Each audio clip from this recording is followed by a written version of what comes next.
Hello everyone, it's Rob here. I hope you're all doing well.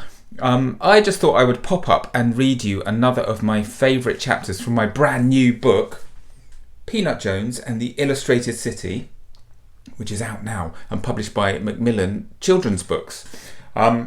So the last chapter that I read to you was when Peanut wanted to demonstrate to her friend Rockwell that the pencil that she'd found in the box of packed lunch post-it notes that her dad left for her was in fact a magic pencil, and that everything that you drew with that pencil became real. So she drew an apple, and Rockwell reached into the piece of paper and picked up that apple and held it in his hand. So he realized that she was telling the truth, that they do have this magic pencil. And I think at the end of the video I asked what you might draw if you had a pencil like that. So if you could draw anything that would become real, what would you draw? And I've had lots of interesting answers. But do you know what? I think the best thing that you could draw would be a door. Because if you drew an illustrated door that you could open, where would that door lead? Where would you end up? And do you know what? That's exactly what Peanut does. She gets home, she pins a great big piece of paper to her wardrobe door, and she draws a great big sort of full-size door with the pencil, with a lovely little door handle. And she puts her hand into the drawing, turns the door handle, clicks it, and it opens. Shall we see where it leads? Okay, right.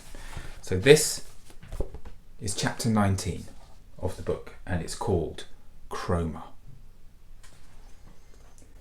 Nervously, Peanut stepped through the door and closed it behind her.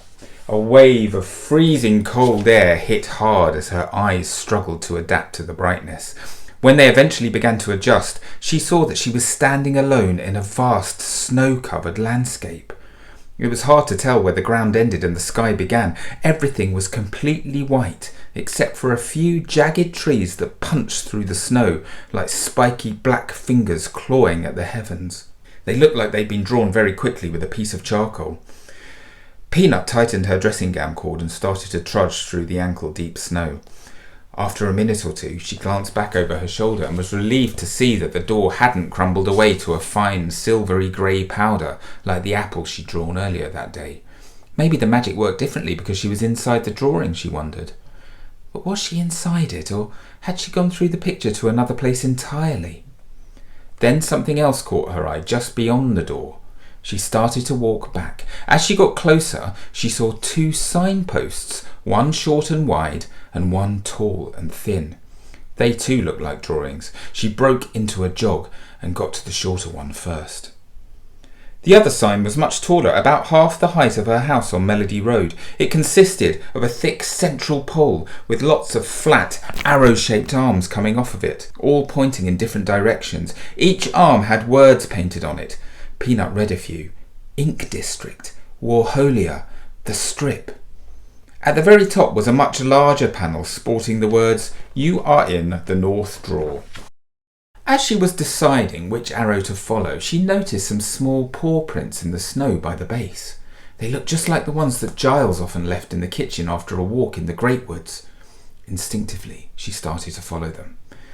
They led down through the valley from a ridge in the distance, before passing the signpost and continuing towards a small cluster of charcoal-coloured trees. As she got closer to the trees, she thought she could hear something. Maybe it was just the wind. She reached the first tree and leaned on the trunk. It felt strangely dusty and left a thin layer of black powder on her hand. She wiped it on her dressing gown and held her breath to listen. Yes, there it was again. And again. A soft crying sound. A whimper almost. There was definitely something in among the trees, and that something was definitely alive. Peanut swallowed hard and headed into the copse. Treading as quietly as possible, she moved slowly. The footprint zigged and zagged before disappearing around the back of the largest tree. Nervously, Peanut poked her head around the trunk.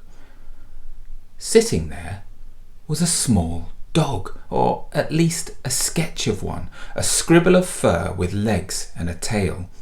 Even though he was unlike any dog Peanut had ever seen before, there was something about him that felt familiar. He was shivering. He looked up at Peanut with big, inky eyes, and his tail started to wag. "Hello, boy. What are you doing out here all on your own? You must be freezing."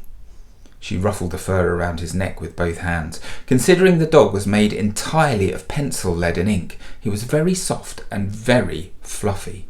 She felt for his collar and traced around it with her hands until she found the tag. The mark makers.